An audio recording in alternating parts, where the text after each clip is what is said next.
boa noite. É um prazer muito grande estar com vocês. É uma casa acolhedora. Eu, de fato, moro e trabalho em Araçatuba, sou professor da odontologia e da medicina veterinária lá em Araçatuba. Daí a roupa de combate aqui. Eu fui orientador de doutorado da professora Samira, que é a coordenadora aqui da FUNEC, uma grande amiga, e conheci Santa Fé há muitos anos. Tenho uma relação de amor e carinho por essa cidade muito grande. Meus irmãos, as palavras da nossa irmã durante a oração me tocaram. Teve uma hora que ela falou o seguinte, que às vezes nós falamos bobagem, que a vida não vale a pena, etc. Eu lembrei de conversas que eu tive com ela mesma, aqui junto à cozinha. Lembrei de problemas de saúde de outros irmãos que não estão mais aqui. Eu garanto uma coisa para vocês: se há algo que de fato vale a pena, é estar aqui. Não que não exista evolução em outras esferas. A evolução é uma característica de todo ser que está vivo. Evoluir é mudar, gente. Evoluir é entender a jornada e se transformar. Qual que é o grande problema do preconceito? O preconceito chumba o nosso pé no chão e você não muda, não sai daquilo ali. A gente não se dá o direito de raciocinar a respeito das coisas. Deus tem uma misericórdia muito grande para conosco. Tudo aquilo que nós passamos, do ponto de vista físico, do ponto de vista familiar, emocional, espiritual, tem relação direta com o nosso passado reencarnatório ou nessa existência atual. Tem muita gente que, quando pensa em termos de passado, pensa somente nas existências passadas e esquece que a cara feia do vizinho não é por causa daquela reencarnação, é por causa, muitas vezes, de uma troca de olhares, de palavras rudes que aconteceu semana passada. Isso tem que ficar muito claro. Aquelas pessoas que acham que merecem mais da vida, elas colocam em xeque a nossa ideia de Deus, porque se Deus é justo, nós não podemos receber menos do que merecemos. Eu digo o contrário para vocês. Quando nós adentramos o plano físico, a nossa vida vem embalada no papel da misericórdia divina. As nossas dificuldades, as dívidas que a nossa irmã citou, elas vêm na medida da nossa capacidade de suplantar essas dificuldades. Há algum tempo, eu não nego para vocês, eu concluí a minha carreira, fiz o meu concurso de professor titular há 10 anos já, e eu não me sentia uma pessoa feliz. Nasci em família espírita, gostava de ler livro espírita, o espiritismo entrava aqui dentro. Aqui era um lugar que ele não tinha chegado ainda. Meus irmãos, a razão, o desequilíbrio da razão, ela subtrai a nossa alegria nos pequenos atos. O equilíbrio entre a razão e a emoção é imprescindível para você viver.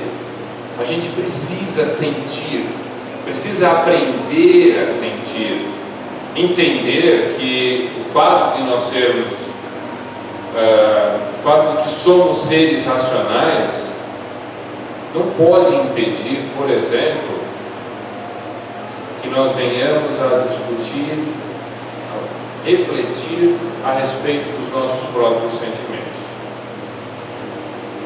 Eu reencarnei numa família espírita em que os meus melhores amigos e alguns dos meus piores desafetos estavam ali reunidos.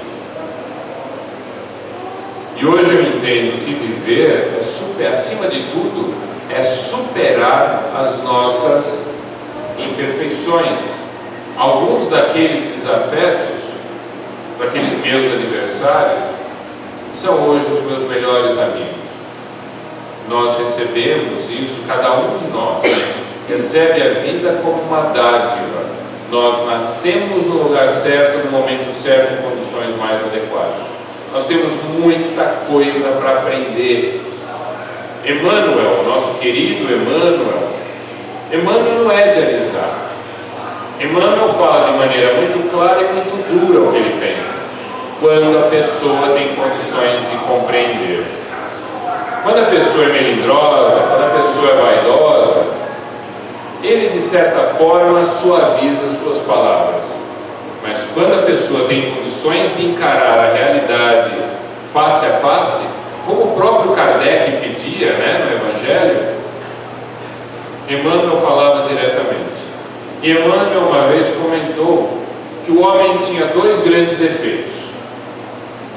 Quanto mais tempo eu vivo, mais eu reconheço que ele tinha razão. Os dois defeitos humanos por excelência são a preguiça e a ignorância. Isso é muito triste, porque às vezes a casa familiar do indivíduo está pegando fogo e às vezes a pessoa não tem a iniciativa de buscar uma solução. As pessoas muitas vezes criam imagens falsas sobre o Espiritismo, como se o Espiritismo pudesse resolver os nossos problemas. Os espíritos e o Espiritismo não resolvem problema nenhum, mas eles nos fortalecem, eles nos instruem para que nós façamos o nosso papel. Dois dos apóstolos de Jesus eram reconhecidamente pessoas que hoje nós chamaríamos de verdadeiros puxa-sacos. A própria Bíblia os retrata desse jeito. E a mãe desses dois apóstolos queria que Jesus garantisse que num reino celestial em que Jesus seria o rei, os dois filhos dela estariam à esquerda e à direita do Cristo. A palavra Cristo, do idioma grego, significa o escolhido ou ungido, porque era tradicional dos reis de Israel serem escolhidos e o sinal da escolha era uma unção com óleo. Em aramaico a palavra seria Machia. O que veio fazer o Machia? O Machia, ele vem por tradição, pela tradição hebraica, o Machia vem mostrar o caminho. O Chico costumava dizer que Jesus não veio para resolver o problema pessoal de ninguém, mas ele veio, através da sua mensagem, nos fortalecer para que nós, aí sim, conscientes, pudéssemos resolver os nossos melindres e os nossos problemas. Jesus deixou muito pouca coisa, seguramente dele. Jesus nunca chegou no alto de uma montanha e falou: bem-aventurados os pobres de espírito. O sermão da montanha de Mateus, o sermão da planície de Lucas, foram frases que as pessoas foram lembrando ao longo dos anos subsequentes à crucificação e que foram agrupadas, essas passagens todas, na forma do sermão da montanha, que é o tema da nossa conversa de hoje. Então, se Jesus nunca falou toda aquela sequência, vocês podem ter certeza que ao longo dos seus 3 anos de pregação, ele citou cada uma dessas frases, as bem-aventuranças, uma centena de vezes, muitas e muitas e muitas vezes, a ponto das pessoas lembrarem do que ele disse 20, 30 anos após a crucificação. É assim que a gente tem que enxergar. Quando nós lemos o Evangelho hoje, nós temos que entender que aquelas palavras poderiam ter um sentido muito diferente no século I. Nós estamos no mês de prevenção ao suicídio. Eu vou mostrar para vocês 2 exemplos de quanto Deus é maravilhoso. E gostaria que vocês tivessem a certeza que e eu passei a estudar a doutrina espírita em função de exemplos como esse. Muita gente reclama dos problemas da vida. Eu larguei o meu laboratório, tenho meu laboratório na universidade, eu trabalho boa parte da semana lá, e eu escolhi alguns dias para ver o atendimento de pacientes com problemas. Que pacientes são esses? Eu atendo pacientes com AIDS e com hepatite. Um dia desses eu peguei a ficha médica de uma daquelas pacientes, uma senhora de 60 e poucos anos. Ela tinha, prestem atenção, há 12 anos ela tem o vírus HIV. Ela tem hepatite C. Eu reparei que ela não tinha as mamas, porque ela teve adenocarcinoma de mama. Ela tirou as duas e fez esvaziamento ainda dos gânglios linfáticos. Ela é diabética e praticamente perdeu a visão por glaucoma. Eu não vou nem falar das artroses da vida, porque isso, diante de tudo, eu acho que a artrose não tem problema. Essa senhora, ela não para de sorrir. Hoje nós a atendemos de manhã e ela não estava com aquele sorriso característico. Nós perguntamos: senhora, o que está acontecendo? Ela virou para mim e falou: eu estou preocupada com a saúde do meu marido. Meu Senhor Jesus, ela tem AIDS, ela tem hepatite C, ela é diabética, ela é cardiopata, lembrei. E ela está preocupada com a saúde do seu esposo. E ela virou para mim e falou assim: o dia que ele for, eu não sei se eu aguento ficar aqui.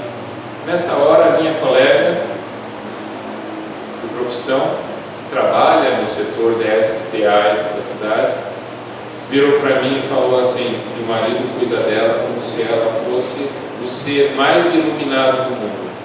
Eu virei para minha colega e falei: e ela é o ser mais iluminado do mundo. No olhar daquela mulher não existia a palavra revolta. Ela era resignada, ela é suave. Aonde aquela senhora passa, ela dissemina luz. Se você tem vontade de reclamar de alguma coisa, você morde a língua. Quando você vê uma pessoa que tem tantos problemas, teve 3 acidentes vasculares cerebrais, você morde a língua porque ela é feliz. A segunda situação aconteceu há mais ou menos 6 ou 7 anos. Eu estava em Imperatriz, no Maranhão, a convite de um médico. Esse médico perdeu a filha. Era um médico ateu, extremamente racional. E nós falávamos sobre situações ligadas à saúde, eu sou imunologista, que não podem ser explicadas pela ciência dos homens. E esses casos me fizeram acreditar piamente na existência de um Criador. Nós ficamos uma semana conversando, estávamos de férias, minha família estava para lá também.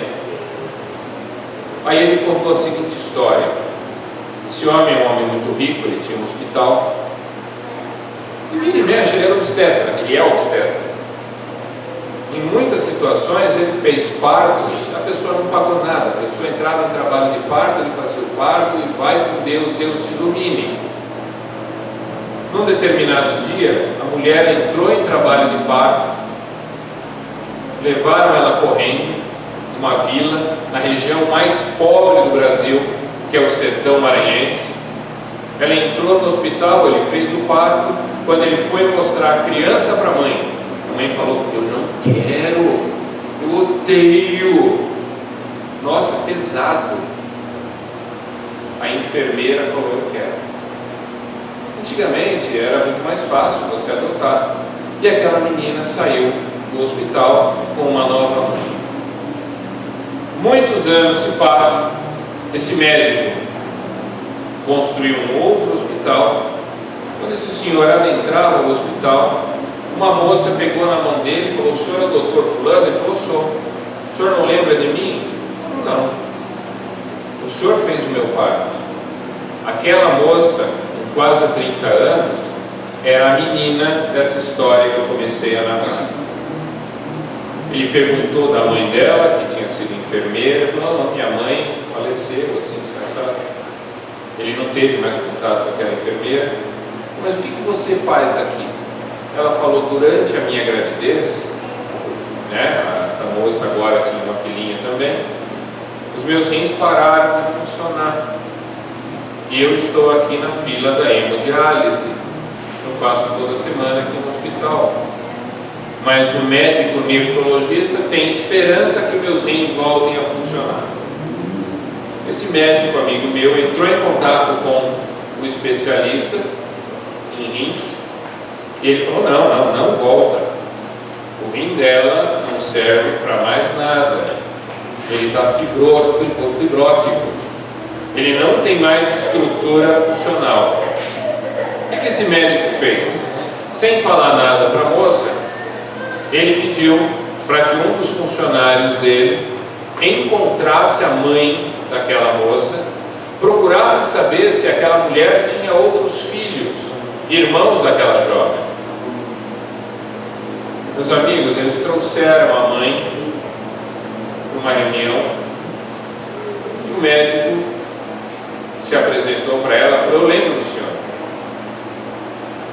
Aí ele passou a palavra para a moça falou: eu sou sua filha, os meus 2 rins pararam de funcionar. Eu gostaria de te pedir se é possível a senhora fazer um teste para saber se somos compatíveis, os tecidos são compatíveis. Seria possível um transplante. A mulher virou para ela e falou: eu não te quis há 30 anos, eu não te quero hoje, pode morrer. A bondade e a maldade existem no mundo. A maldade é fruto de imperfeição, é fruto do egoísmo. O livro dos Espíritos, no capítulo 12 da perfeição moral, Kardec pergunta aos nossos irmãos do invisível, da equipe do Espírito de Verdade, qual que é o pior problema do homem? E os Espíritos colocam de maneira unânime: o egoísmo, o interesse pessoal. Tem gente que acaba com um país para se beneficiar muitas vezes de uma coisa que todo mundo sabe que não é boa. Isso acontece, infelizmente, com uma frequência tão grande entre nós. Porém, ela foi embora, ela ficou indignada. Por que ela foi levada até ali? Uns 2, 3 meses depois, chegou um rapaz, procurou esse médico e falou para ele: eu sou o irmão adotivo dela. Será que o meu rim é compatível? Não é, filho. As proteínas de histocompatibilidade são muito numerosas, são muitas proteínas, não dá para ser compatível assim. Por isso que a gente procura entre os parentes próximos. A chance de você ser histocompatível é mínima. Olha, ele pediu tanto para que ele fosse submetido a teste, que fizeram os testes de histocompatibilidade. Se eu falar para vocês que essa moça hoje tem um rim do irmão adotivo e ela não usa medicação anti-rejeição, a possibilidade matemática disso acontecer era 1 em 8 bilhões. É como se você tivesse uma única pessoa no mundo, além de você, com um rim semelhante ao seu.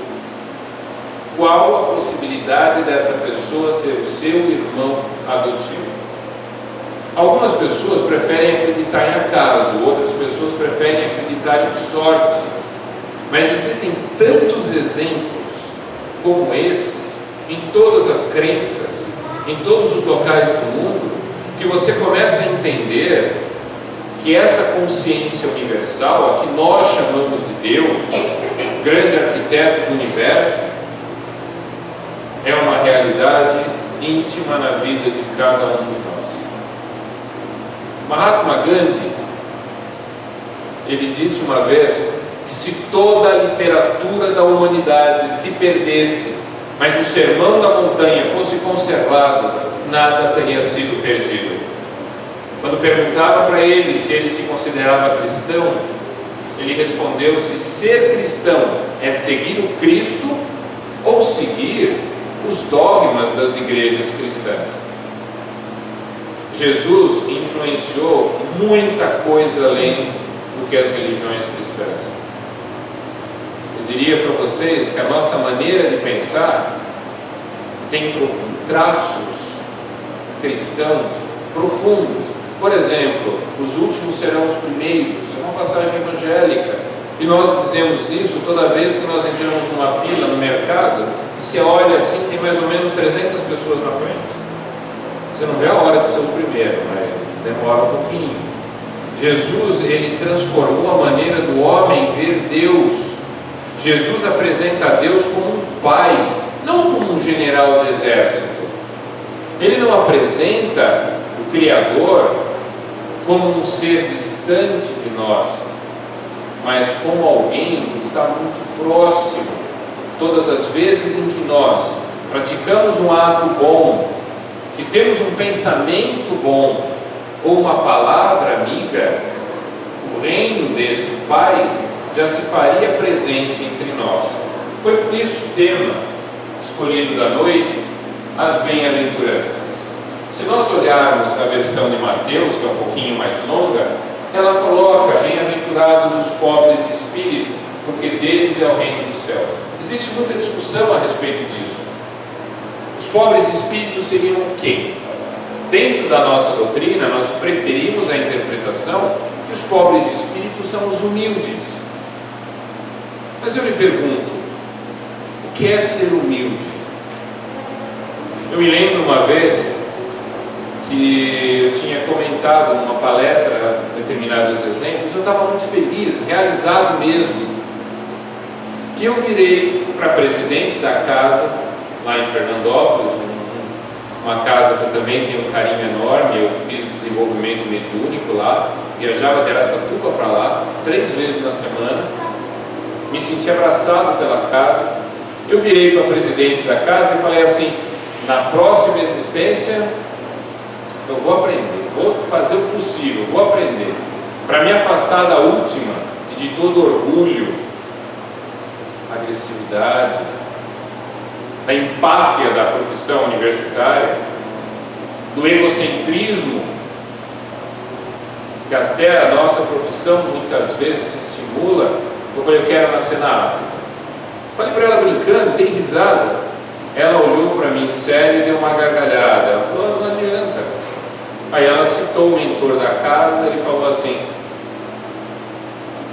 ela já disse, falou o nome da entidade espiritual, ela já disse que você nasceu como negro 2 existências relativamente recentes. Não adiantou. Você sabe, uma dessas existências você suspeita. Eu sempre suspeitei que depois da minha morte como suicida na Segunda Guerra Mundial, como um oficial do exército alemão, eu tinha certeza que eu teria tido uma outra existência muito curta para tratar o corpo espiritual. Essa existência eu supunha. E ela comentou. Daí ela falou o seguinte: você foi escravo no final do século XVII e começo do século XVIII. Você era muito agressivo. Você não aceitava ordens. Amarravam você no tronco, te mataram no tronco. E você gritava: tá bom demais. Bate que tá bom. Nessa hora eu lembrei da minha infância, quando minha avó corria atrás de mim com um chinelo. Ainda bem que ela não pegava.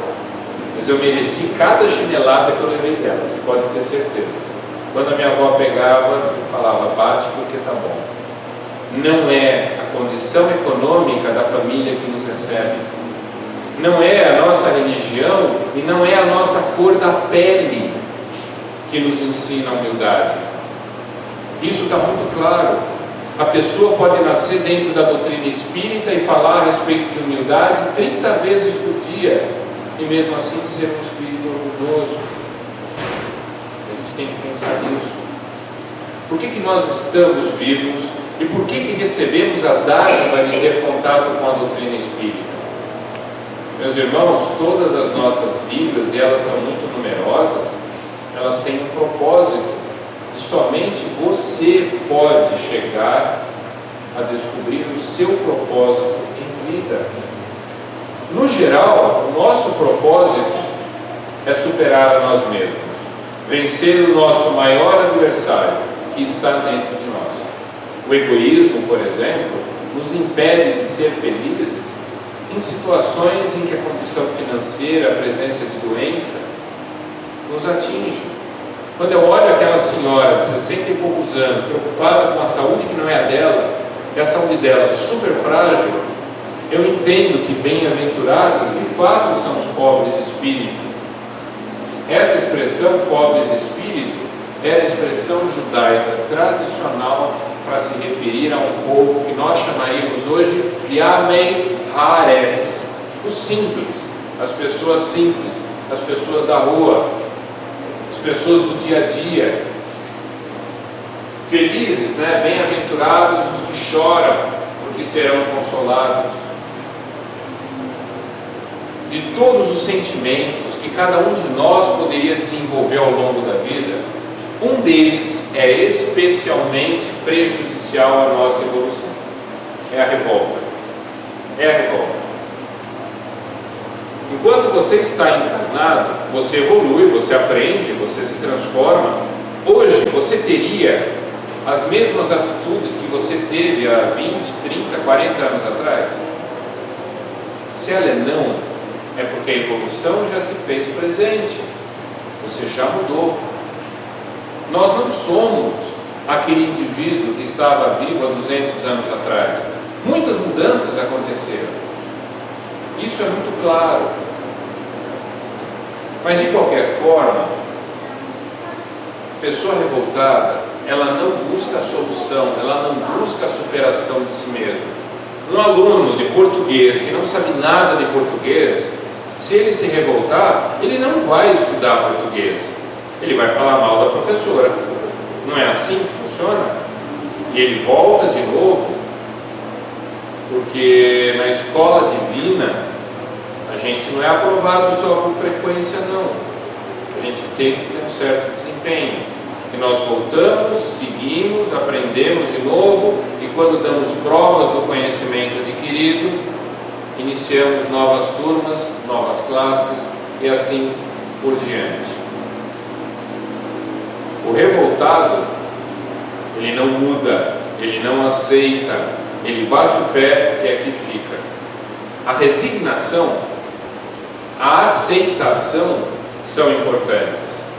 Se você sabe que Deus é infinitamente bom e misericordioso, mas a sua vida apresentou a você um determinado problema, a pessoa resignada é aquela que reconhece que aquele problema tem uma finalidade pedagógica, ele está te ensinando alguma coisa, ele serve para que algum desvio do equilíbrio seja recuperado, seja reconstituído. Só que a resignação não é o final, é uma etapa. Os espíritos resignados, os espíritos que têm aceitação com a vida, não adianta dar murro na parede, gente. Não adianta rasgar o livro, a parede não vai cair e outro livro vai ser colocado no nosso colo. Mas os espíritos que entendem o sentido da vida, eles não permanecem resignados por muito tempo. Eles começam a olhar para dentro de si, e ao olharem para aquilo que eles têm no coração e na mente, eles começam a entender o porquê que ela, minha mãe, meu pai, meus irmãos, essas pessoas começam a entender por que elas estão aqui. Elas começam a entender quais os objetivos que devem ser alcançados. Então, além da resignação, existe a compreensão. Um espírito que desenvolveu compreensão, ele sabe exatamente o porquê que as dificuldades lhe foram apresentadas e ele as supera com uma facilidade relativamente grande. Felizes são os mansos, porque herdarão a terra. Mansuetude é uma característica dos espíritos lúcidos. Eu me lembro de uma entrevista que eu assisti, e depois eu li de novo isso, uma entrevista com a nossa querida Ivone Pereira, médium maravilhosa, autora de alguns livros que são verdadeiramente ícones dentro da doutrina espírita, em profunda comunhão com a codificação de Kardec. O repórter chegou para ela e fez aquela, sabe aqueles programas espíritas que existem hoje, muitos deles, veiculados pelo rádio, televisão, internet hoje. O repórter, na época, pouco tempo antes dela desencarnar, o repórter virou para ela e falou assim: Dona Ivone, como são os planos superiores? Ela deu uma risada gostosa e falou: filho, eu não sei, eu não sou espírito superior. E aí, lógico, ele fez uma série de elogios, mas a senhora escreveu livros maravilhosos, a senhora é uma médica. Ela virou para ele e falou assim: 4 desses livros refletem as minhas últimas existências. Ela fala: eu fui suicida, um jovem se matou por minha causa, um jovem foi morto por minha causa, e você acha que eu sou espírito superior? Todos nós estamos na Terra porque nós podemos aprender aqui, agora, e ensinar um pouquinho que a gente já aprendeu. Essa é a troca.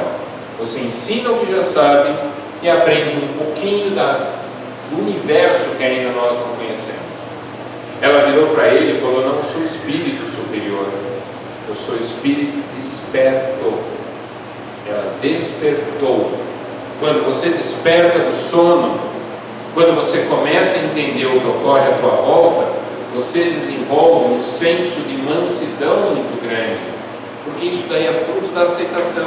Você não se revolta mais, você sabe que aquilo faz parte das tuas necessidades.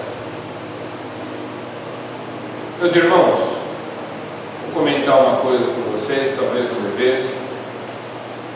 Quando a nossa querida irmã me convidou para vir aqui, já faz bastante tempo, nossa, como eu gosto da casa, fresquinho, alegre, as pessoas prestam muita atenção.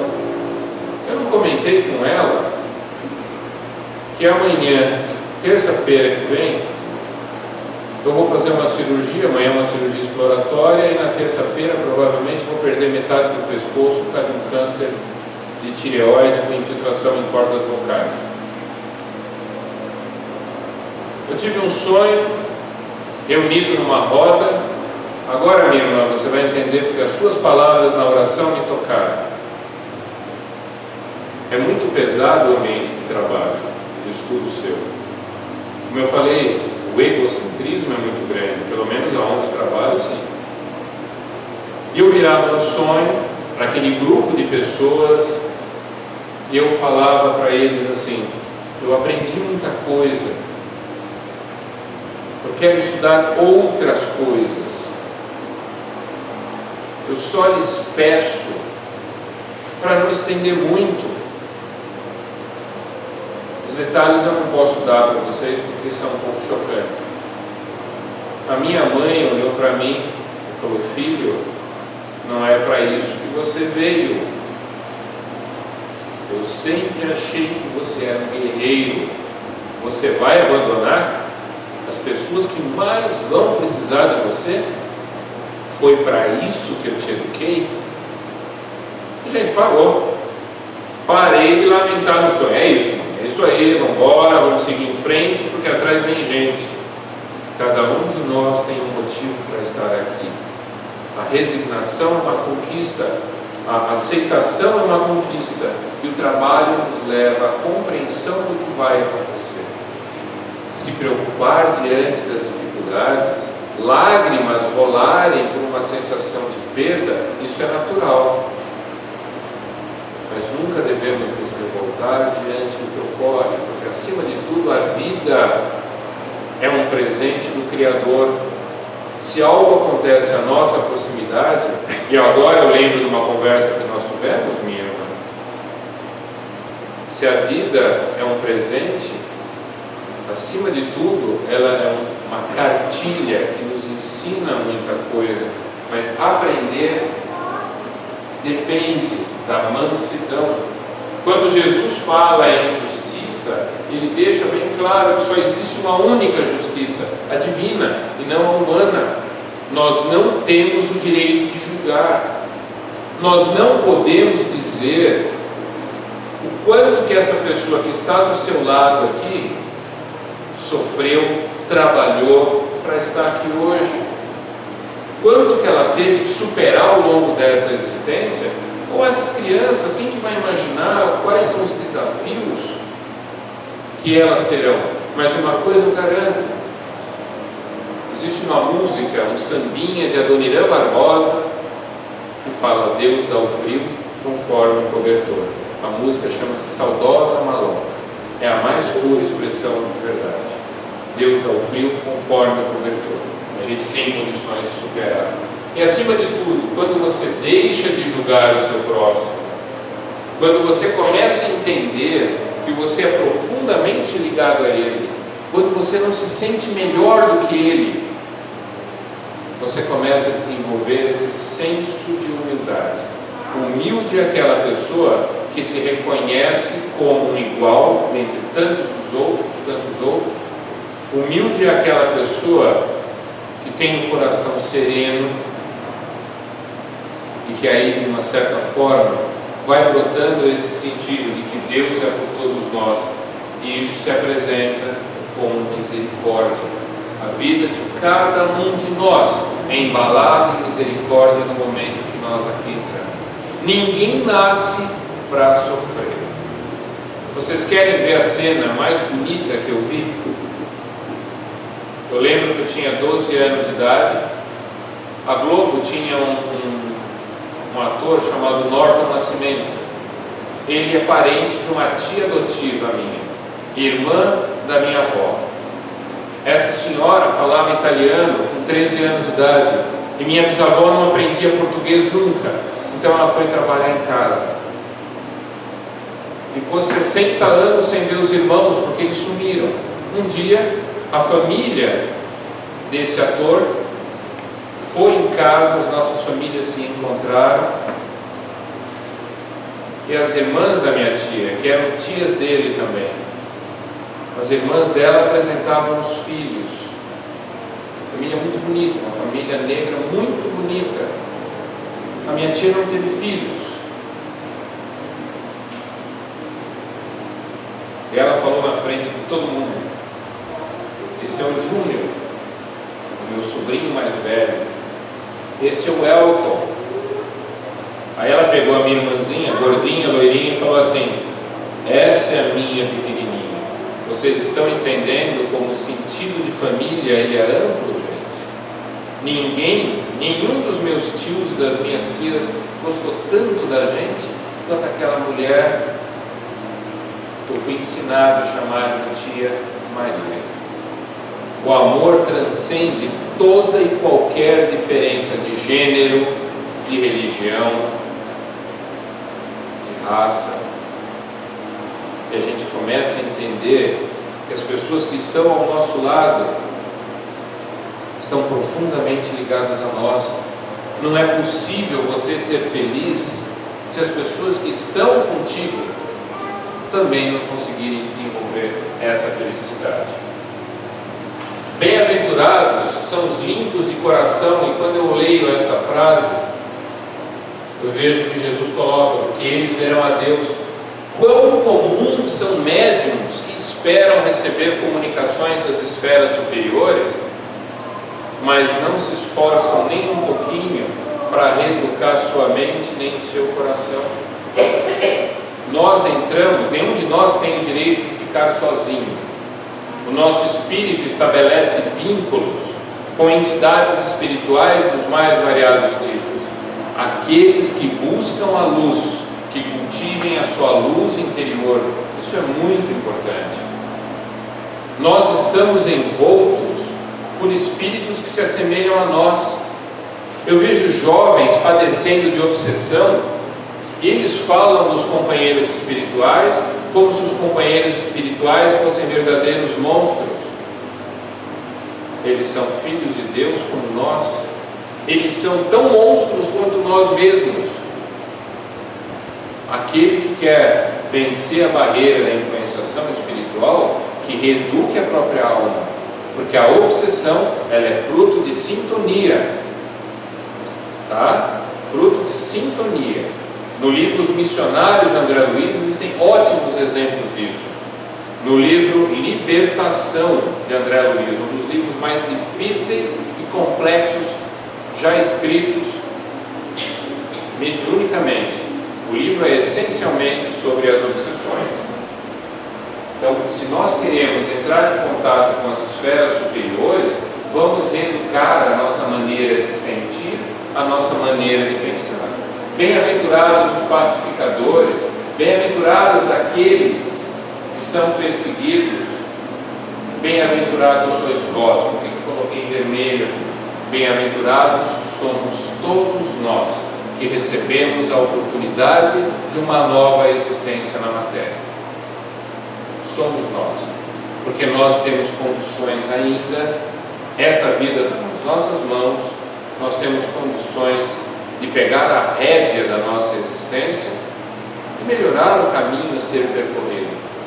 Uma coisa que eu acho interessante, o brasileiro ele é irônico por natureza, o brasileiro ele faz piada a respeito de tudo, principalmente dos seus problemas. Marido e mulher espírita, quando brigam, gente, dá vontade de rir. Eu atirei pedra na cruz para vir com você, mas eu não vou te abandonar. Eu vou aguentar até o final, porque eu não quero te ver mais. Porque disseram que se eu te largar, eu vou ter que voltar com você.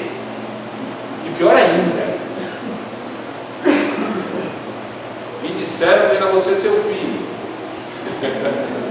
Pessoal, uma vez uma mulher chegou para o Chico, tá? E ela era dirigente de uma casa espírita, muito amiga dele, ele já velhinho, bem velhinho, poucos anos antes do desencarne dele, e ela falou do centro, falou de coisas boas. Quando ela percebeu que não tinha ninguém escutando, Chico, eu quero te contar uma coisa, eu não aguento mais bater pau. Aquele homem é muito complicado, ele é bom para todo mundo. Comigo, ele pega no meu pé demais. Tem hora que ele não é meu marido, é meu filho. Ele é muito ciumento. E começou a falar mal. Nessa hora, Emmanuel aparece do lado do Chico e Emmanuel autoriza Chico a comentar um pouquinho do passado reencarnatório do casal. O que ela queria? Que o Chico, escutando toda aquela lamentação, que o Chico virasse para ela e falasse assim: irmã, faz o que o teu coração manda. Né? A gente adora colocar as decisões da nossa vida na mão dos espíritos. Espírito luminoso algum vai tomar a decisão por nós. É o nosso livre-arbítrio. Aí o Chico virou para ela e falou: minha irmã, por que o seu marido às vezes se comporta como se fosse seu filho? Ele tem tantos ciúmes de você, porque em 2 existências você estava grávida e você o abortou. Então, embora ele te ame profundamente, ele muitas vezes se sente rejeitado, ele te agride, ele te cobra por aquilo que já ocorreu.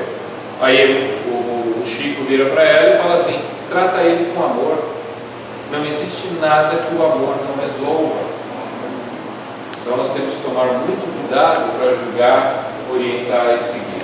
Mas eu digo para vocês que todos nós somos bem-aventurados, porque temos uma oportunidade de trabalhar e seguir em frente. Que nós temos aflições muitas vezes nos pegando na alma, é lógico que temos. Eu já comentei isso nessa casa. Por que me foi dado, por exemplo, o direito de lembrar tanta coisa de existências anteriores? O nosso mentor dos nossos trabalhos, falou assim: para que você não faça igual. Como é difícil mudar, porque nós acostumamos com o mesmo comportamento, nós repetimos o mesmo comportamento. E evoluir é mudar, é pensar diferente, é olhar o mundo com a mente aberta, com isenção. Então é claro que esses problemas do passado vêm até nós na forma de angústia, na forma de agonia, problemas físicos ou morais, mágoas. Você sabe por que é tão difícil perdoar alguém? Porque nós achamos que somos vítimas. Nós sempre somos vítimas. A culpa é sempre do outro. O meu filho é assim. O meu pai me tratou desse jeito. O meu marido, a minha esposa. Nós nunca olhamos para o espelho da sinceridade e avaliamos a forma com que nós os tratamos. Ontem, eu tenho 50 anos quase.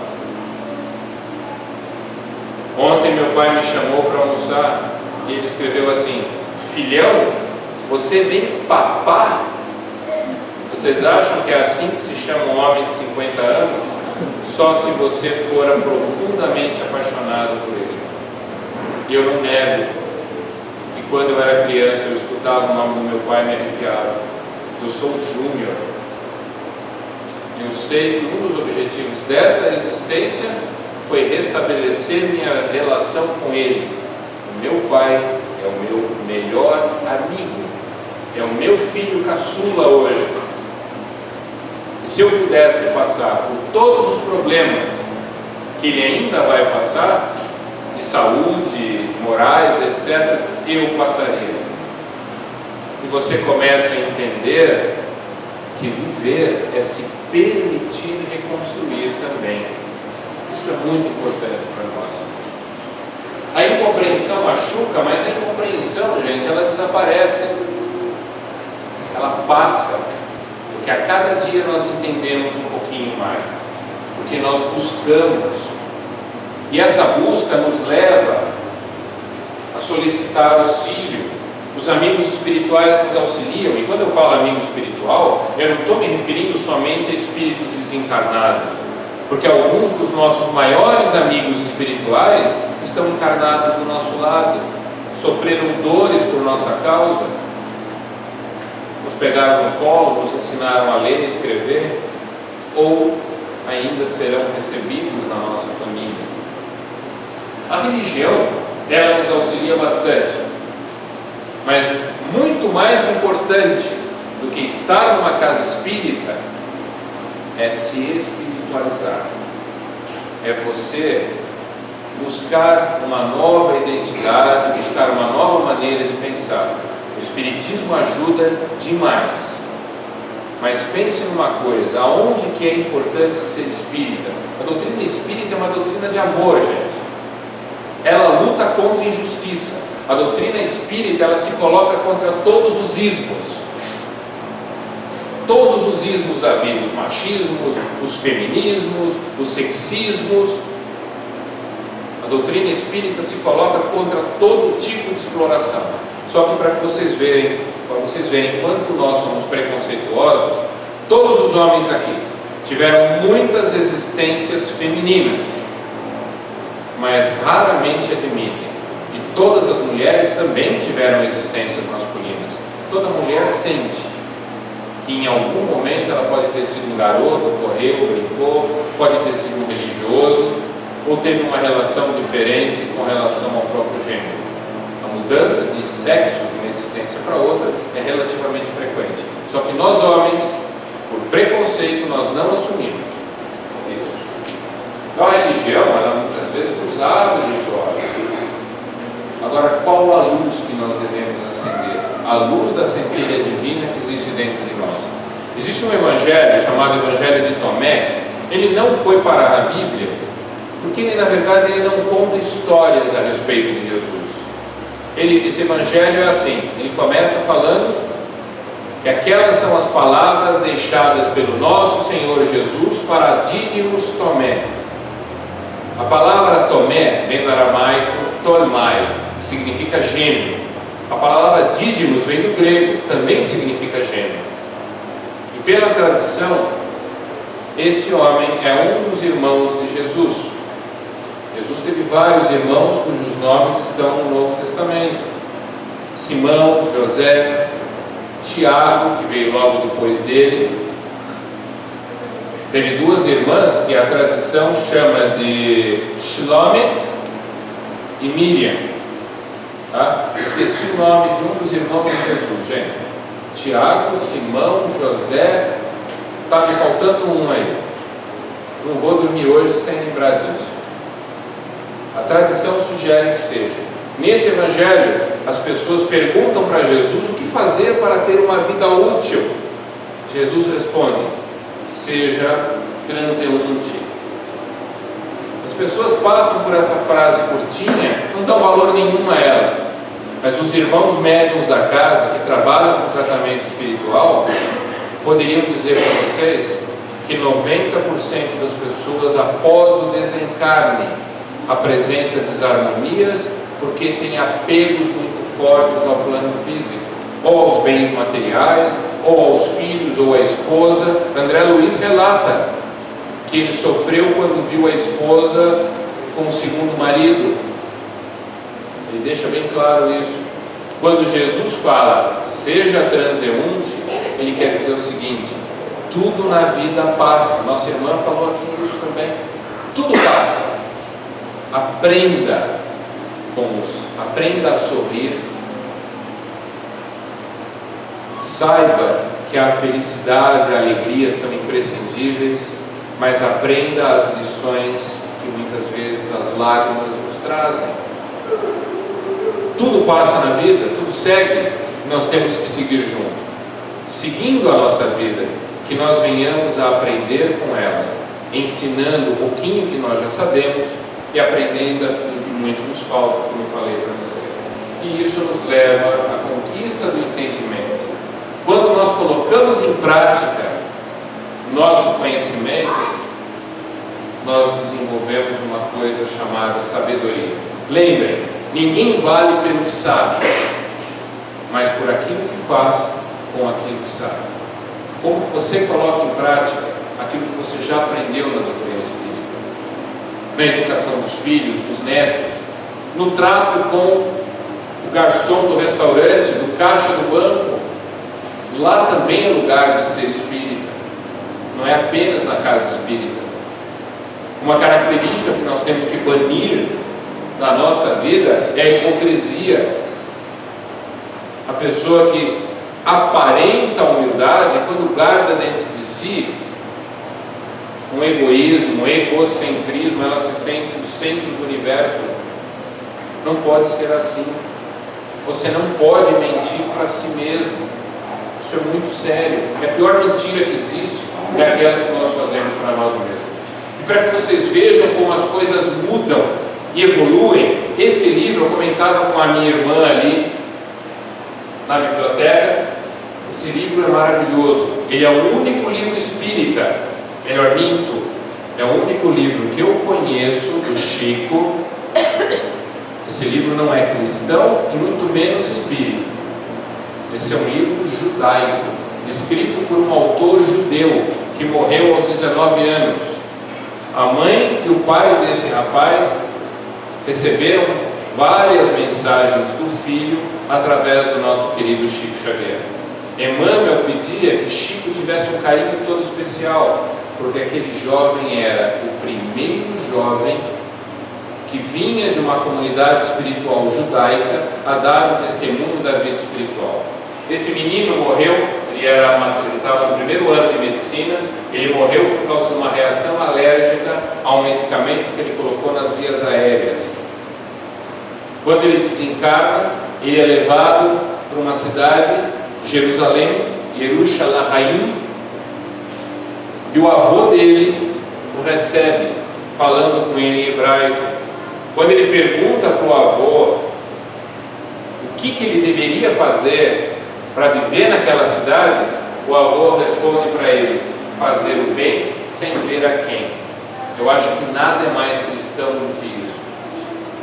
E para que vocês vejam como todas as crenças se transformam, isso daqui eu retirei da página do Clube A Hebraica de São Paulo. E a Hebraica, na página de rosto, coloca essas duas expressões em hebraico: Tzedakah, Tikkun Olam. O que significa Tzedakah? Justiça entre iguais. Todos nós somos filhos de Deus. Devemos nos tratar com justiça e igualdade. E Tikkun Olam significa aprimoramento. Tudo no universo evolui. Nada mais espírita, nada mais cristão do que isso. Todos somos irmãos e enxergamos a realidade de formas diferentes. Esse homem, pai do rapaz, tá? Se não me falha a memória, é esse Davi Muscat, médico ortopedista de São Paulo. a mulher dele foi várias vezes no centro do Chico e o Chico falou: ó, o nosso querido Roberto está bem. Um determinado dia, o pai do Roberto Muscat, o senhor Davi Muscat, são judeus poloneses, ele virou para a esposa dele e falou: hoje você vai naquela igreja. E ele fala isso na televisão. Ele falou: você pode pegar o avião, você pode pegar o ônibus, vai de carro, vai a pé, mas vá. Domingo é dia dos pais. E o Roberto vai escrever para mim. Gente, não são espíritas. E o Roberto escreveu para mim. Quando você pega as mensagens, esse livro eu convido todos vocês a lerem. Metade das mensagens tem tantas palavras em hebraico que nem a mãe do rapaz entendia o que estava sendo dito. Ela pegou, mostrou para o rabino, e o rabino foi falando: olha, ele disse isso, ele disse aquilo, aquele outro. Depois de alguns anos, esse homem, o senhor Davi, vai conhecer o Chico. E ele vira para Chico Xavier e fala: o rabino fulano diz que o senhor é um grande homem. Aí o Chico responde para ele o seguinte: eu já conversei com o rabino e ele também te tem em alta monta. O senhor Davi Muscat não sabia que o rabino havia desencarnado 3 semanas antes dessa conversa. Então vejam quantas coisas se transformam, quantas coisas evoluem. Ser humildes. Por que Jesus lavou os pés dos seus apóstolos? Porque apenas os escravos se submetiam a isso. Jesus deu uma prova de que aquele que quiser ser o maior, que sirva a todos os outros. Às vezes nós encarnamos, esperamos privilégios ao longo da nossa vida, e eu te pergunto: que privilégios teve o Cristo? Morreu por um crime que era considerado hediondo.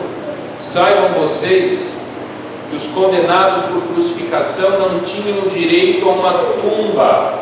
Eles deviam apodrecer na cruz e servir de alimento para os abutres. Essa é a lei romana. Por que Jesus foi enterrado? Porque ele tinha amigos que eram importantes, como José de Arimateia, Nakdimon Ben Gurion, Nicodemos, que eram pessoas influentes. Pilatos não queria uma revolta na véspera da Páscoa, mas pela lei judaica, pela lei romana, Jesus não teria sequer direito a um túmulo. Então, que privilégios podemos nós pedir? Cada dia que passa, vamos entender melhor essa expressão: o que é ser humilde, o que é ser irmão de alguém, o que é ser pobre de espírito. É você perder o orgulho, perder aquela soberba, é ver a vida como uma dádiva, entender que você nasce no lugar certo, no momento certo, em condições certas, para esse caminho. Entender que nós temos que purificar esse coração, às vezes tão duro. Esse processo não é fácil, gente, mas ele não para nunca. Nós não somos hoje iguais ao que éramos há um ano atrás. Isso é muito claro, evoluir sempre acontece. E que a pureza das nossas intenções, do nosso pensar e do nosso sentir, se manifesta de 1000 formas diferentes. Por exemplo, sem inveja, sem a maledicência, sem falar mal dos outros, sem julgar os outros, sem cobiçar aquilo que não é nosso. Muitas vezes as pessoas vivem uma vida triste porque elas esperam viver a vida do outro. Se você não vive a sua própria, como que você espera ser feliz? Tá? Entender que a simplicidade é o caminho mais fácil para a própria felicidade, deixar os preconceitos de lado e seguir sempre em frente. Seguir em frente, esse é o sentido da vida. Esse é o sentido. E quando nós entendemos esse caminho, nós pacificamos o nosso coração e nos tornamos brandos. As bem-aventuranças são um prêmio para aqueles que começaram essa jornada. Essa brandura que eu citei para vocês é aquela que às vezes nos nos obriga ao silêncio. Se as nossas palavras não auxiliam ninguém, por que proferi-las? Para machucar. O que é caridade? É todo ato, é toda palavra, é todo pensamento em prol de alguém, sem esperar a retribuição. Quantas vezes aquele jovem que às vezes cometeu o suicídio estava esperando apenas um abraço, estava esperando muitas vezes um sorriso. Eu fico imaginando que se minha mãe e minha avó estivessem aqui, quantas vezes elas deveriam ter puxado a minha orelha quando criança e não o fizeram, porque naquele momento não adiantava. Às vezes o calar-se é sinal de sabedoria também. Okay? Essa brandura nos leva a desenvolver a doçura, a afabilidade, a resignação. Para aquela pessoa que ainda não entende o porquê que existe a dor, pelo menos que ela compreenda que aquilo tudo ocorre melhor para ela. O Dalai Lama fala muito isso. Desenvolver força, coragem, paz interior demanda tempo. Não espere resultados rápidos e imediatos, sob o pretexto de que decidiu mudar. Cada ação que você executa permite que essa decisão se torne efetiva dentro do seu coração. Aceite quem você é, mas tenha vontade de ser a cada dia uma pessoa melhor. Isso é muito importante. Emmanuel, no livro Alma e Coração, diz exatamente as mesmas coisas. A misericórdia nos envolve, então sem martírios. Se estamos vivos não para sofrer, mas para crescer e nos transformar. Isso é algo importante. Aprender a se colocar no local, na condição do outro, a enxergar o mundo pelos olhos do outro. Isso nos auxilia muito a não julgar as outras pessoas. É o respeito, é a empatia em tudo, no ouvir, no compreender, ao falar. Essas atitudes, reparem que as bem-aventuranças, elas têm uma atitude humana, uma condição humana e a resposta divina. Todo espírita, é difícil você encontrar um espírita que não tenha essa pergunta. Me perdoem, meus queridos irmãos, eu estava avançando um pouquinho do tempo, mas sinceramente eu não consigo calar o coração e peço mais 5 minutos de paciência de vocês. Meus queridos amigos, todos nós adoraríamos saber para que plano espiritual nós iremos após fecharmos nossos olhos no plano físico. Como a maioria dos espíritas gostaria de saber quem foi. Você quer saber quem você foi? É muito fácil. À noite, no seu quarto, faça uma oração antes de dormir, agradeça o seu dia, tenha uma noite tranquila. No dia seguinte, lava o rosto e olha para o espelho. Quem você vê? Aquela pessoa que você está vendo no espelho reflete todas as suas existências. Fale o que você está vendo. Você é uma pessoa que aceita a mudança com facilidade ou é teimosa? O teu coração compartilha? Ou você adora falar meu filho, minha esposa, meu marido, minha casa? Pensa nisso. Você é aquela pessoa que tem vontade de crescer, tem vontade de aprender e prosperar, ou você tem dificuldade muitas vezes de compreender o novo? Eu não sei quantas perguntas, você perdoa com facilidade? Você entende as dificuldades do próximo? É uma pergunta que só você pode fazer, só você vai escutar a resposta. Eu só peço uma coisa: não minta para si mesmo. Esse questionamento não pode ser falso. Você quer saber para onde você vai quando desencarna? É muito fácil. Não tem ilusões. Não tenha ilusões. As ilusões nos cegam. Cansa a cegueira. Nós continuamos fazendo besteira porque estamos cegos. Façam que nem a Ivone Pereira. Nós não somos espíritos superiores, mas já abrimos os olhos. Você quer saber para onde você vai? Muito fácil. Quando você não está trabalhando, aonde a sua mente encontra repouso? Aonde que ela relaxa? É ali, é para essa esfera nós vamos após a nossa passagem. Porque a vida é exatamente isso, apenas uma passagem. Esse reino de Deus que Jesus deixa muito claro é o resultado que nos espera no futuro, muitas vezes ainda muito tempo no futuro. E a nossa principal escola é essa, é a família. A família encerra tudo que somos e almejamos. É lógico, o nosso ambiente familiar, o nosso ambiente profissional, etc., também merecem importância. Mas a família, não apenas a família nuclear, mas essa família estendida é muito importante. A tia Maria, ela pode ser a tia do Norton, mas ela é a tia do Ellerson. E eu não abro mão dela ser tia do Ellerson. Eu sinto saudades, uma saudade feliz, porque um dia irei reencontrá-la. Bicho, eu roubava tudo que ela fazia na cozinha, gente. Sinto muita saudade disso. E ela tolerava. Ela saía correndo atrás de mim com o rolo de macarrão na mão. Ainda bem que ela nunca pegou. Ok? Isso é importante, porque a lei divina é uma lei de reciprocidade. Você recebe o que você dá. Ah, mas eu semeei tanto amor e a vida parece que só me dá indiferença. Calma. A indiferença que a vida coloca no seu colo hoje reflete a forma indiferente que nós agíamos ontem. A maneira amorosa que hoje nós procuramos semear vai nos ser apresentada muitas vezes no futuro. Isso é muito importante. Existem várias regras para agir melhor.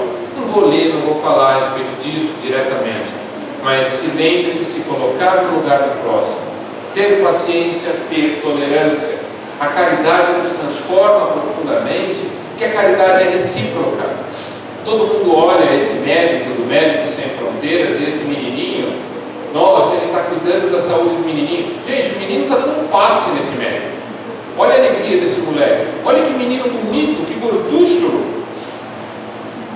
Um sorriso desse é capaz de nos dar vontade de trabalhar e seguir em frente por muito tempo. Muito tempo. Esse rapaz, quando entrega essa cesta básica para essa senhora, a gente sempre pensa que ele está dando, mas ele também está recebendo. Caridade é recíproca. Se você educa alguém com amor, você recebe isso também. Mais cedo ou mais tarde.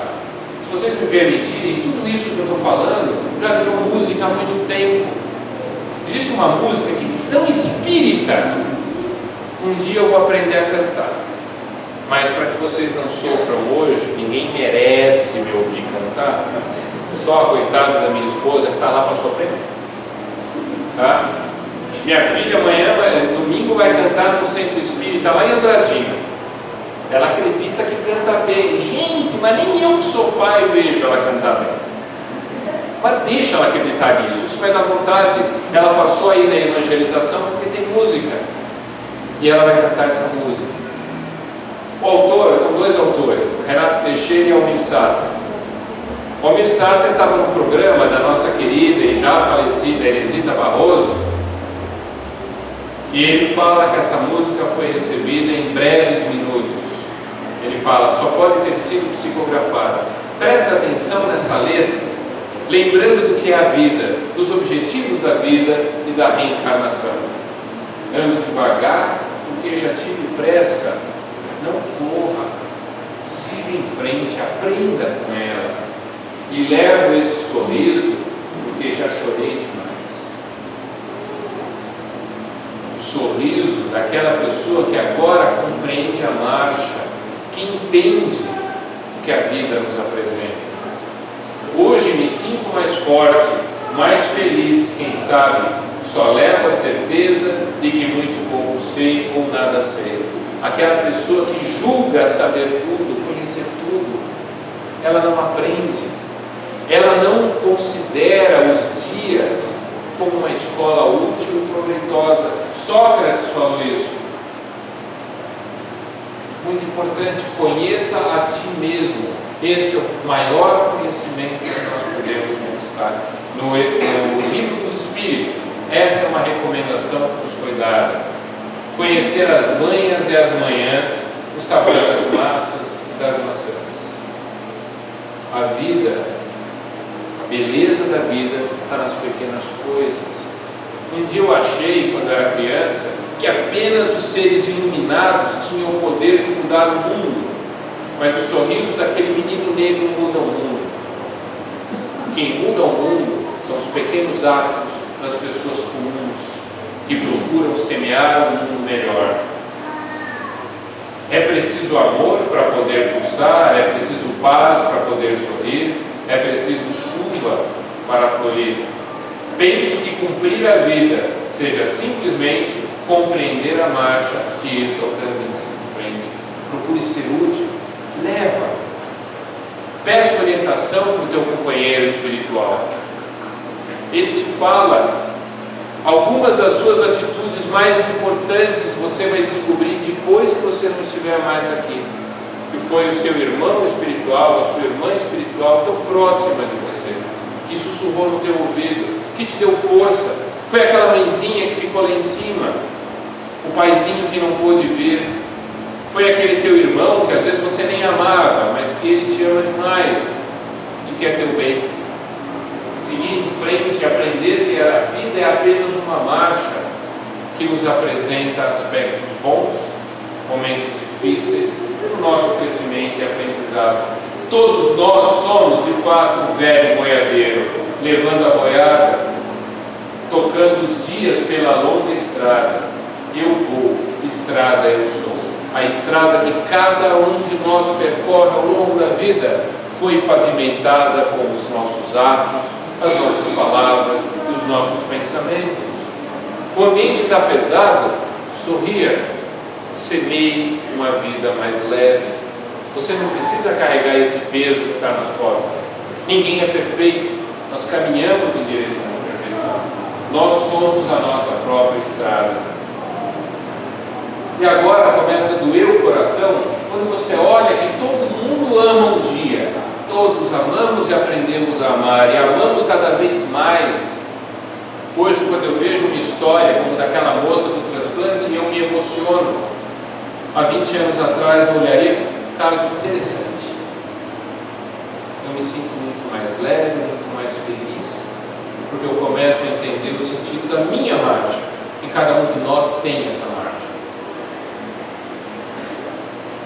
Todo mundo chora. E aqui vem a história. Um dia a gente chega e o outro vai embora. A vida é transitória demais. Reparem que quando você acha que você já sabe as respostas para as perguntas da vida, a vida oferece perguntas diferentes. Quando você já se acostumou com o mundo, é a hora de voltar para o pátrio espiritual. Essa é a evolução e esse é o sentido da nossa jornada. Tá? Cada um de nós, no fim, compõe a sua história. Cada ser em si carrega o dom de ser capaz de ser feliz.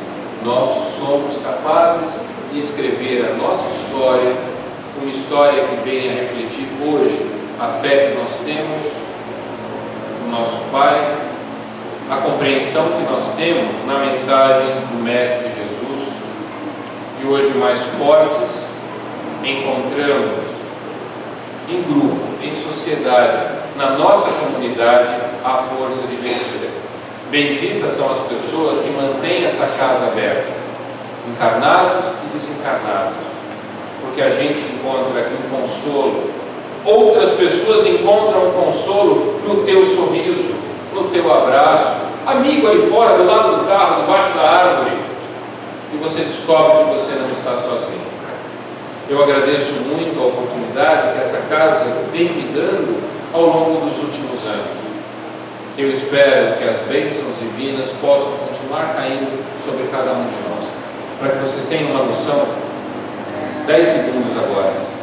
Quando nós olhamos o Pai Nosso e falamos que seja feita a sua vontade, assim na terra como no céu, nós não entendemos o sentido. A vontade divina sempre vai se fazer. Aqui no céu, não temos que pedir isso. O que nós pedimos é que a nossa vontade pessoal consiga se afinar com a vontade divina. Elimine a nossa revolta e nos dê força para seguir em frente. Qual é o sentido da vida? É para frente. não é olhando para trás que a gente vai encontrar isso. Que Deus vos abençoe e muito obrigado pela paciência.